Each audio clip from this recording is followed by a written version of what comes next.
no para acá, no es que van a decir, bueno, vamos a ver cuánto podemos meter de la Agenda 2030, que no están llegando, no están llegando para el 2030, pero ya están pensando en la Agenda 2045 porque están trabajando con otras ideas que ni nos imaginamos. Que eso, cuando vos dispongas, podemos a lo mejor hacer una apretada síntesis al respecto. No es que ellos dicen, bueno, cuando tengamos la Agenda 2030, tenemos el gobierno mundial, todo manejado en forma privada, ya está. Ya logramos el objetivo, bueno, ahora a ver cómo podemos mantener un mundo en paz. No, no quieren un mundo en paz. Justamente la paz es lo peor que les puede pasar. Hay un informe del Instituto Hudson que fue requerido bajo la presidencia de Lyndon Johnson en Estados Unidos, cuando el ministro de Defensa era Robert McNamara, que después fue presidente del Banco Mundial, que le pidió al Instituto Hudson a ver qué le pasaría a Estados Unidos si hubiera paz. Y la conclusión del libro termina siendo, lo peor que le puede pasar a Estados Unidos es que se declare la paz mundial. Porque si hay paz mundial, hay un montón de cosas que van a dejar de operar, más allá de la industria de la defensa, hay un montón de cosas que se nos van a venir abajo. Da un ejemplo nomás. La guerra es una forma que nos permite a los norteamericanos de todos los países sacarnos de encima aquellos elementos masculinos que no sirven, porque son criminales, porque siempre hay una parte de la población que está mal parida, por así decirlo. Entonces, a veces tener una situación de guerra, sea en Europa, sea en Vietnam, sea en Corea, sea en Irak, sea en Libia, sea donde sea en Palestina, es una forma de decir, bueno, tratemos de ver si este segmento poblacional, que son los que asaltan bancos, violan a mujeres, hacen todo tipo de maldades, mandémoslos a pelear como buenos soldados a Alemania, a Vietnam, a donde sea. Si vuelven y vuelven reformados, en buena hora. Y si no vuelven, mejor. Eso es lo que dice este informe. ¿Cuánto tiempo pudiera durar la disolución de Estados Unidos? Poco. ¿Qué implicaciones tendría para Estados Unidos? ¿Qué implicaciones tendría la implosión de Estados Unidos para el mundo? Cuando se disolvió la Unión Soviética y atendiendo a la expresión magnífica de Mark Twain en Las rimas de la historia, cuando desaparece la Unión Soviética y como lo mencionaba, sale Francis Fukuyama y dice, el fin de la historia, ya, se acabó. ¿Quién será el Francis Fukuyama posterior o de dónde podría salir el Francis Fukuyama posterior al colapso de Estados Unidos? Bueno, quizás esta es la pregunta clave de toda esta charla, porque tú fíjate que siempre el hombre trata de que el futuro sea orientable. A ver, en nuestras vidas privadas, yo trato de vivir de forma tal que si tú me preguntas, y en Buenos Aires, ¿cómo va a ser tu mañana? ¿Cómo va a ser el mes que viene? ¿Cómo va a ser el año que viene? Yo te podría decir, tengo mi vida lo suficientemente organizada como para más o menos decirte cómo va a ser mi vida, voy a poder seguir comiendo, tengo mi casa, tengo mi automóvil, lo que sea, mi familia. Y eso también se requiere en todos los pueblos. Ahora bien, normalmente, y esto hay que ponerlo como un componente muy importante, esté uno del lado que esté, siempre hay algo que se le sale de control, siempre hay algo donde uno se equivoca. Francis Fukuyama se equivocó. Y hay un artículo muy bueno, él lo hizo en el National Interest, que es uno de los voceros geopolíticos importantes de Estados Unidos, que cuando se cumplieron 10 años de ese famoso libro, que creo que fue en el año 2000, 2005 o algo así, le preguntaron, se cumplieron 10 años desde que escribiste El fin de la historia, ¿en qué te equivocaste? Y dice, y me equivoqué en algo, sí. Yo no preví, cuando lo escribí, de que más allá de los cambios políticos, que podía haber cambios en el propio ser humano. No preví el transhumanismo. Ah, qué interesante, dijo, no lo pude prever. Y lo mismo, yo creo que en Rusia, ¿por qué lo aceptan a Vladimir Putin como uno de los futuros jóvenes líderes del mundo al lado de Angela Merkel? Él se entendía muy bien con Angela Merkel porque, entre otras cosas, habían estado juntos en el Foro Económico Mundial y él había sido el jefe de la estación del KGB en Alemania Oriental y habla perfecto alemán. Y Boris Yeltsin, o sea, Vladimir Putin. Importante porque lo personal en esto ayuda mucho. ¿Y qué pasa? Yo creo que dijeron, bueno, vamos a preparar a un futuro líder ruso Dejémoslo a este borracho Boris Yeltsin porque no molesta, en realidad no molesta. Famoso el caso donde lo recibió a Bill Clinton como presidente de Estados Unidos y entró a una carcajada Bill Clinton porque estaba borracho el ruso, totalmente borracho. Era cómico. Y dijeron, y vamos a preparar uno serio. Y el uno serio era Vladimir Putin, un hombre con una capacidad excepcional, habla muy poco y hace mucho, ¿eh? Es dueño de sus palabras, siempre, etcétera, pero no previeron esto que está ocurriendo ahora, por eso hoy lo odian. Lo odian ya no por lo que hace, lo odian como traidor. El odio que hay contra Vladimir Putin, hay que leer entre líneas, no es el odio a un contrincante, el odio a un enemigo militar, el odio a alguien que hace mejores negocios que yo, no, no, es el odio a un traidor, porque como buen hombre de la inteligencia del KGB, supo engañarlos, los engañó, les dio a entender. No olvidemos que en todas las reuniones del Foro Económico Mundial, Putin siempre era uno de los invitados de honor. Les dio a entender, soy parte del grupo de ustedes, de la pandilla de ustedes, de la logia de ustedes, y a partir del 2016-17 les empezó a dar indicios, no, no soy parte. Si esto llega a tener que elegir entre ustedes y Rusia, voy a elegir a Rusia. ¿Qué es lo que hizo? George Bush y Bill Clinton, cuando le dieron a elegir entre la globalización y Estados Unidos, eligieron la globalización. Lo mismo en la Argentina, cuando a Carlos Menem le dijeron, tenés que elegir entre Argentina o ser parte de este sistema globalizado. Pero la Argentina que se vaya al reverendísimo diablo, yo estoy con los globalizadores, lo mismo todos los que vinieron después, los Kirchner, Macri, ahora Milei. Él no, él eligió transitoriamente Rusia. Es un dato que para mí lo rescata, pero no confiemos, porque el que traicionó una vez puede traicionar dos veces, sepámoslo eso muy bien. Si Estados Unidos cae, que creo que va a caer rápidamente, por más que muchos ponen sus esperanzas sobre Donald Trump, etcétera, Estados Unidos probablemente ya pasó el punto de no retorno. Les es imposible recuperar el prestigio que ya perdió. Tendrá todas las armas atómicas que quieran, lo que sea, pero no los controla. El botón rojo no está en la valija del presidente. Entendámoslo eso. Quizás el último que tenía esa capacidad fue John Kennedy y fue magníficamente prudente en la crisis de los misiles y a partir de ahí dijeron que nunca más un presidente de Estados Unidos tenga el botón rojo de la bomba atómica en su portafolio. Y a partir de entonces las decisiones pasan por otro lado, que es este sistema de la globalización que más o menos lo blanqueó y le dio enorme importancia a la Comisión Trilateral, al Grupo Bilderberg, porque ya no son decisiones nacionales, son decisiones horizontales. Lo nacional siempre es vertical. Soy presidente de Estados Unidos y voy a decidir los intereses de the United States of America. Perfecto. Pero lo que estamos viendo hoy en este mundo privatizado es que las líneas son horizontales. Al ser horizontales, creo que, y ahí es donde esas líneas horizontales están controladas desde el ámbito privado. Por eso lo público cada vez tiene menos fuerza, tiene menos poder, por más que tiene toda la simbología, vuelvo a insistir, la Casa Blanca, la Constitución de los Estados Unidos, la historia oficial, el gran héroe que fue Franklin Roosevelt o el que sea, no importa, Winston Churchill, no importa quién es el líder. Hoy las decisiones son horizontales y hay voceros horizontales, hay un Elon Musk, hay Mark Zuckerberg, está Bill Gates, están ahí, pero nadie se identifica emotivamente con ellos, porque uno se sigue identificando emotivamente con las banderas. ¿Y la bandera qué es? Es una representación del Estado Nacional Soberano vertical.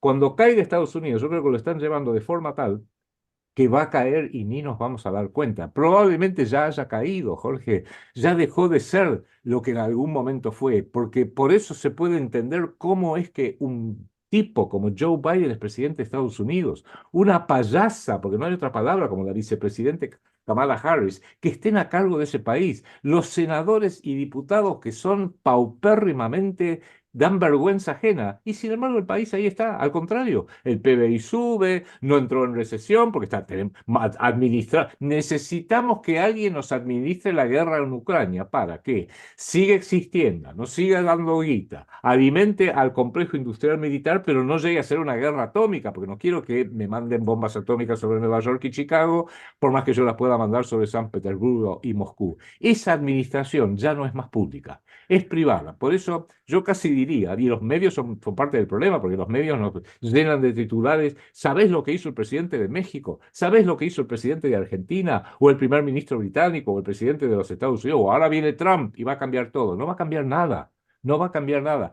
Cambia el acento, cambia el tinte. Bueno, voy a dejar de tener cortinas verdes y voy a poner cortinas anaranjadas. Ah, qué cambio grande. No, no es un cambio grande. Es un cambio circunstancial que no cambia lo fundamental. Y lo fundamental hoy es que la guerra psicológica es la tercera guerra mundial, por más que la gente no tome conciencia. La guerra psicológica depende del dinero. El dinero maneja el mundo y entre las cosas que manejan, y nos lo dice Klaus Schwab abiertamente, es financiar, crear, identificar a los señores y señoras que los vamos a catapultar a la Casa Blanca, los vamos a catapultar a Downing Street, los vamos a catapultar a la Casa Rosada de Buenos Aires o el Palacio Presidencial en México y el Congreso en México y de jueces, etcétera, para que desde lo público coercitivo manejen las cosas según a mí me conviene. Yo soy Coca-Cola, soy Ford, soy Boeing, lo que sea, y lo vamos a administrar como me conviene. Y ahí sí se pelean. En este momento, una de las peleas corporativas más grandes es Boeing y Airbus. ¿Por qué? Por los errores catastróficos de la Boeing.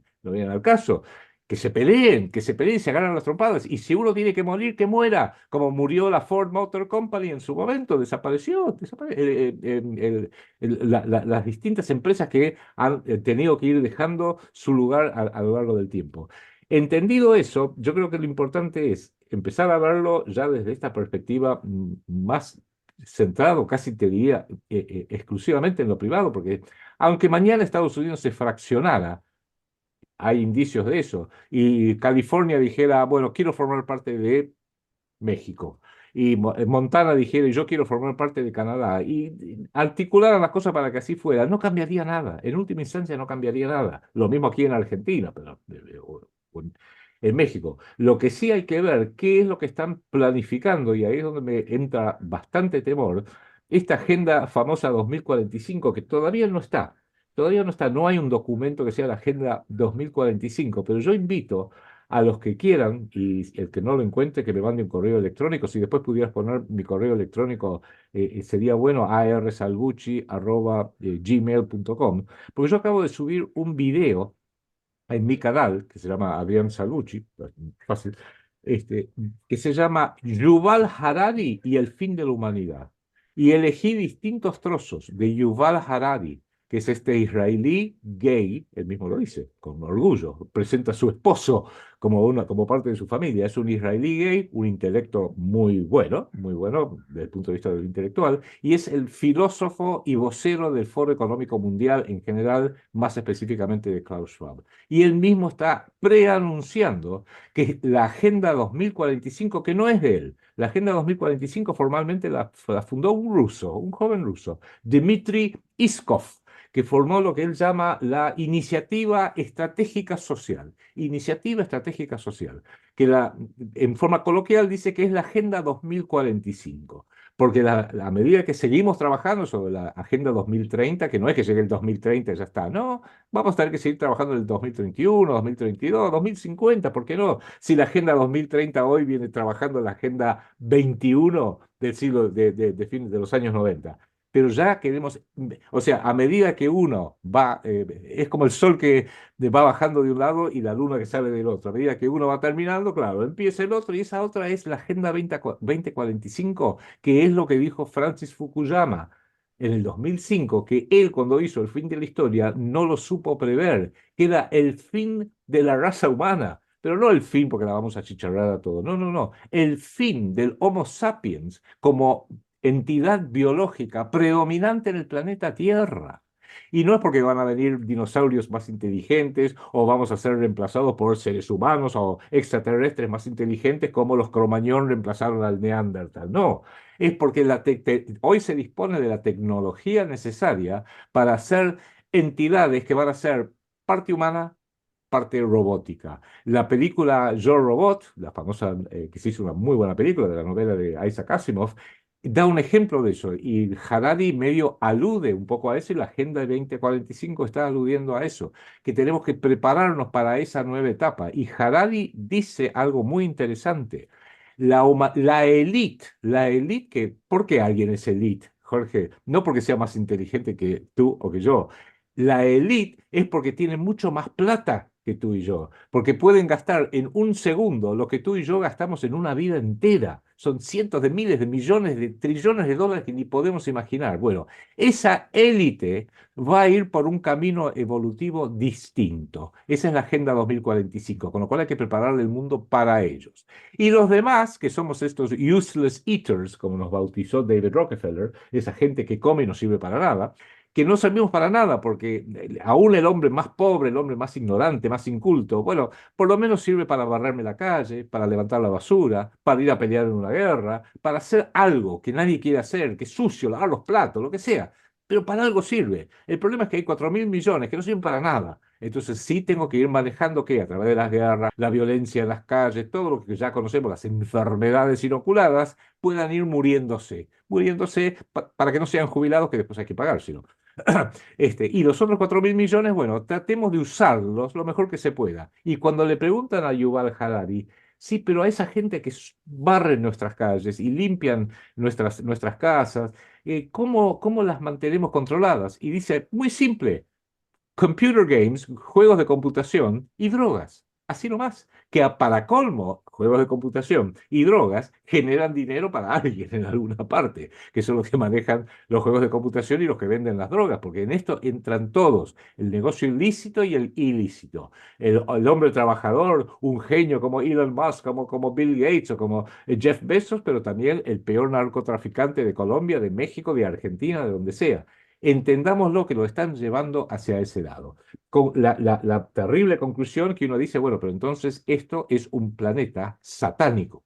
Por supuesto, el catolicismo, el cristianismo tiende a desaparecer.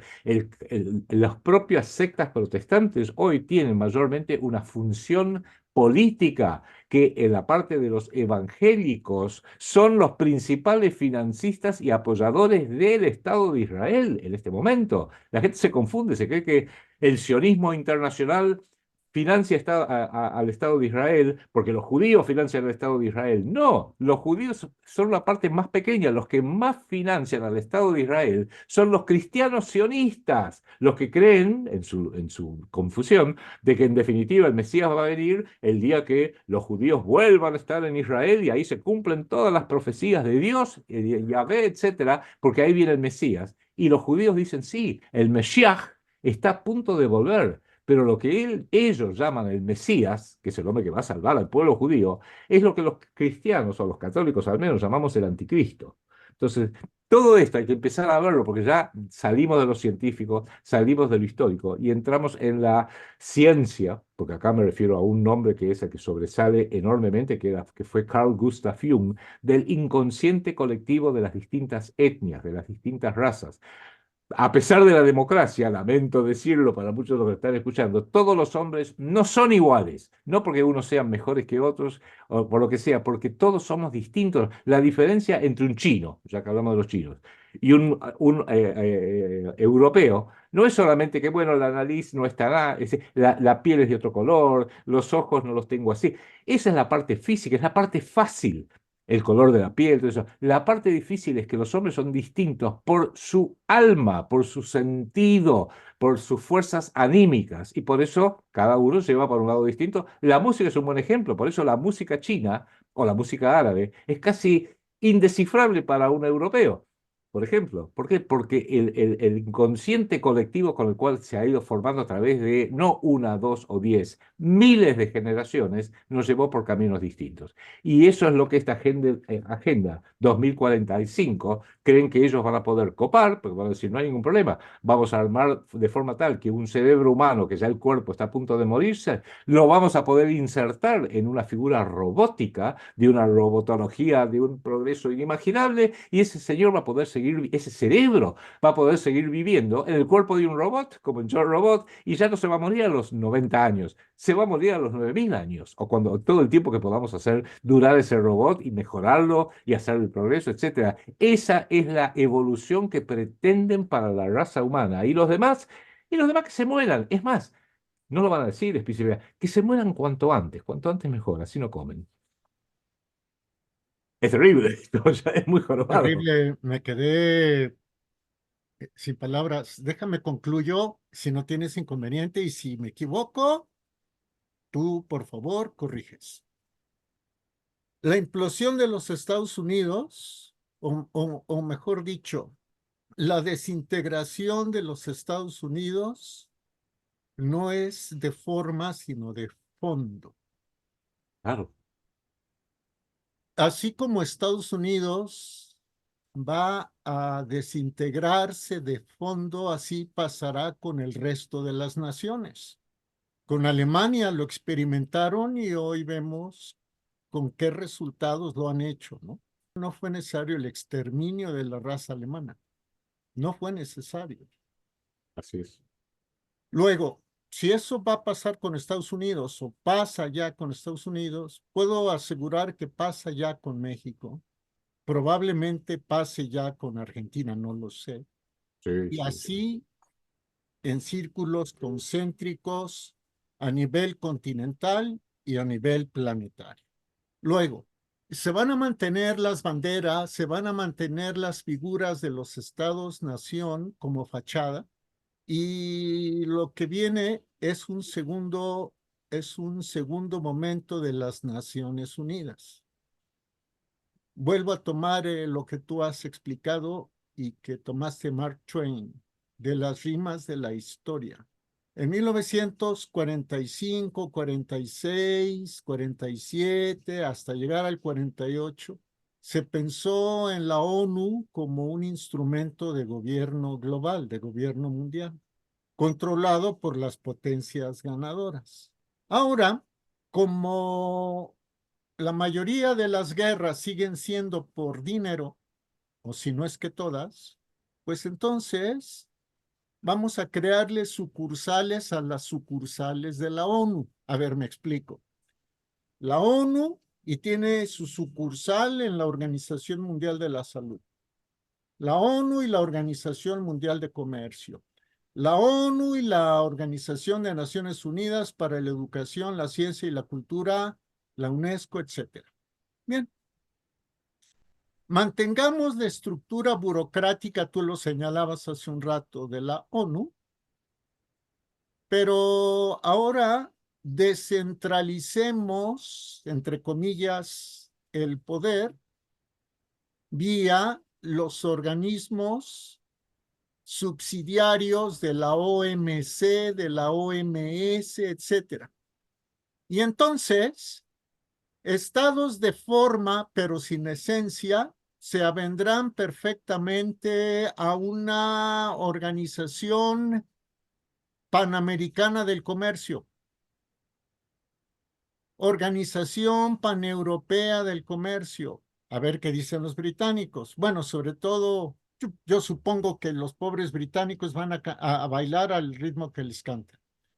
Organización Euroasiática del Comercio.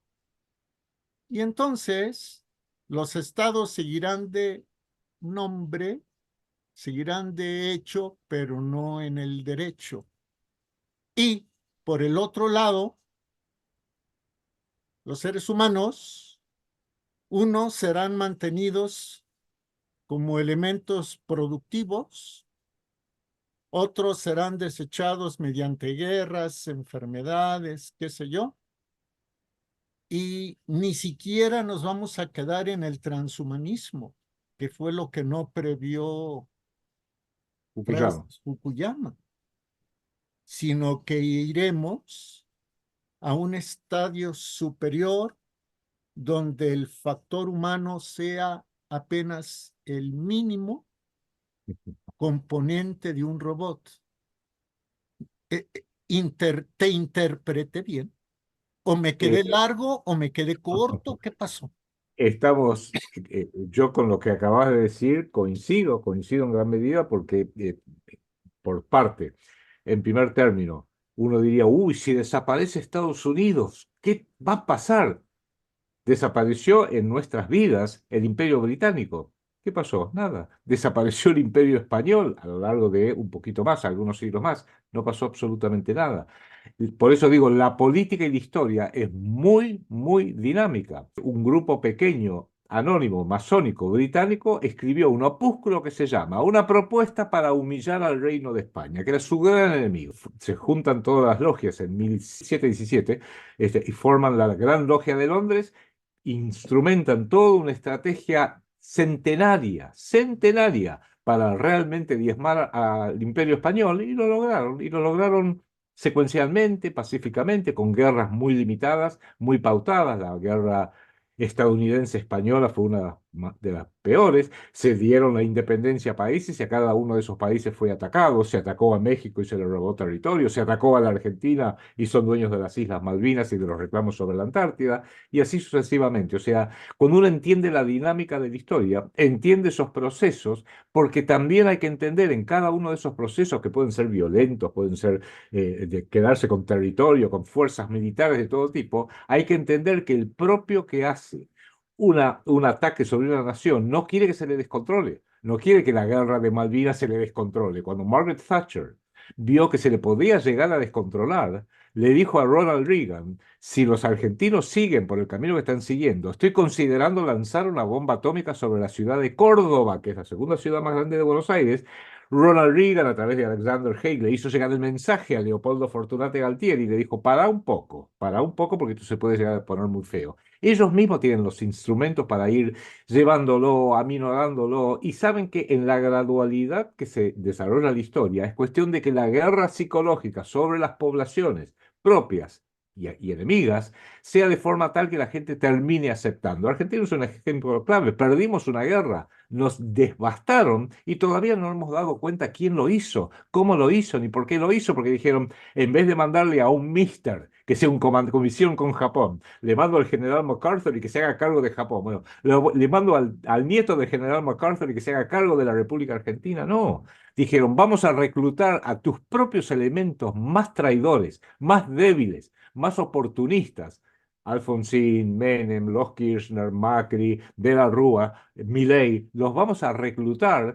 Todos van a tener un documento nacional de identidad que dice República Argentina, es un presidente argentino, como AMLO es un presidente mexicano. No sé de qué se quejan ustedes. Si tienen, ustedes votaron a sus propios presidentes y gobernadores y diputados y senadores, lo van llevando a través de, justamente, sabiendo que la mayoría de la gente esto no lo ve, lo pueden ir administrando bastante bien. Y cuando el drama nuestro es que cuando vemos lo que hicieron, ya el que nos ya hace el llamado es un historiador, como hizo don Salvador Borrego, cuando ya había terminado la guerra.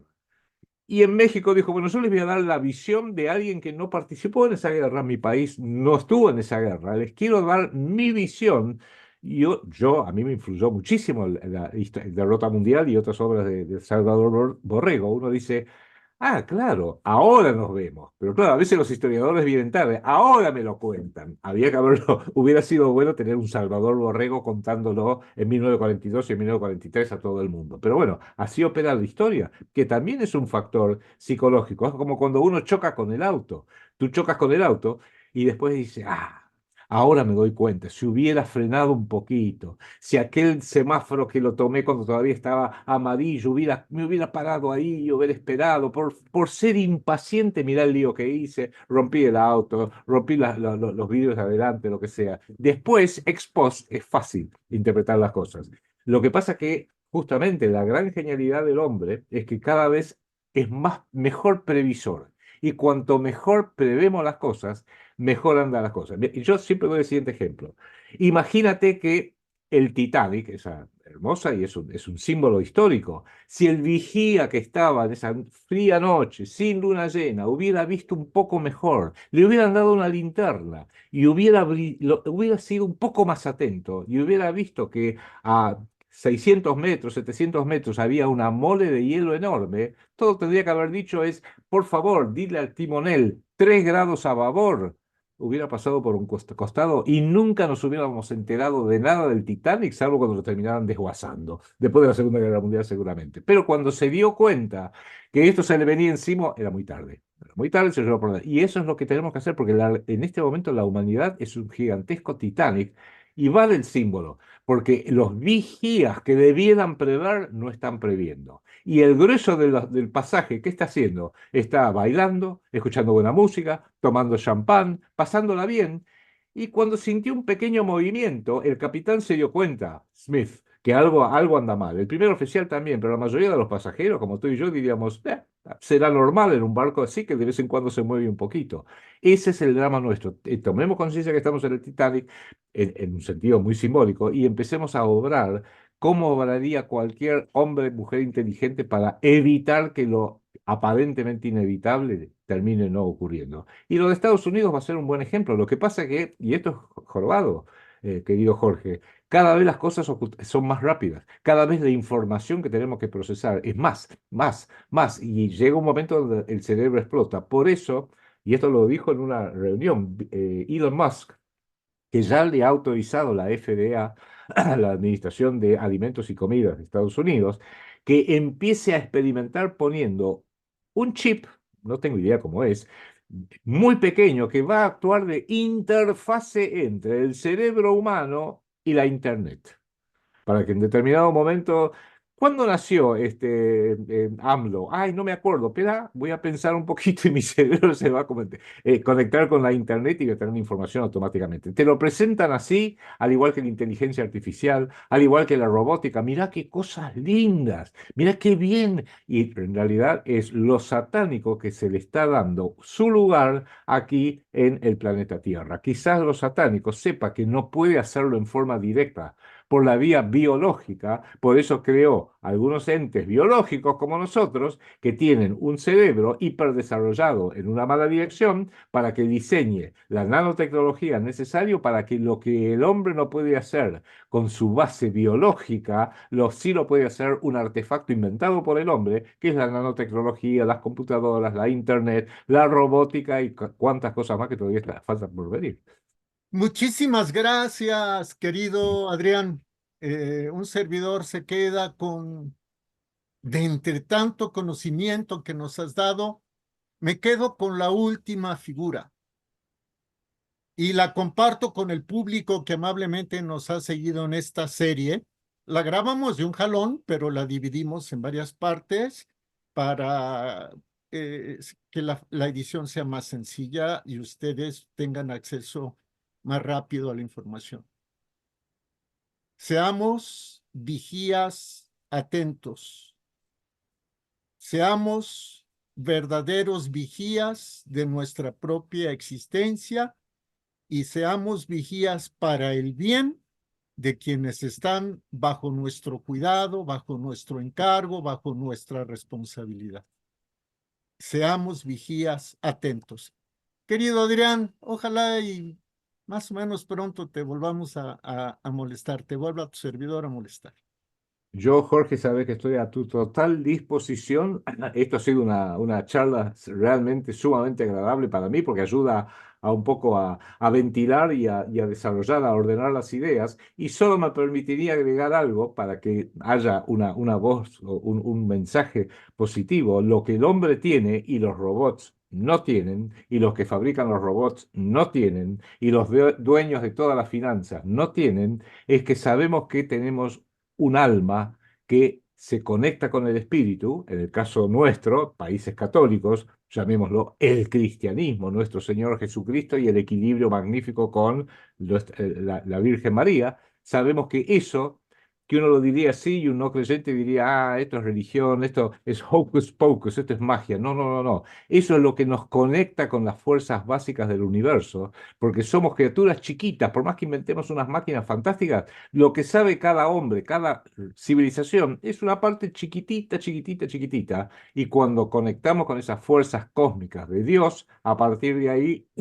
empezamos a tener otra visión y empezamos a intuir qué es lo que realmente el Dios Todopoderoso quiere de nosotros. Porque Dios no te lo dice, solamente se lo dijo a los hebreos. A los hebreos sí les dijo, esta es tu tierra y te la prometo y saca a los palestinos y aniquilarlos a todos. Bueno, es un Dios demiúrgico satánico, el Dios de ellos. Pero los que realmente creemos en un Dios todopoderoso, universal, manifestado en el planeta Tierra, circunstancialmente a través de nuestro Señor Jesucristo, sabemos que en realidad Hay otras realidades y tenemos que ir aprendiéndolas pasito a pasito para que la acción de la humanidad y de sus líderes realmente esté en consonancia, esté en simetría, esté en sincronicidad con la voluntad divina, que no la dice específicamente, tronando a través del universo con una voz enorme, sino que nos lo da justamente en sus leyes, en cómo crece un árbol, cómo del día se pasa a la noche, cómo nuestros propios cuerpos nacen, se desarrollan y luego mueren,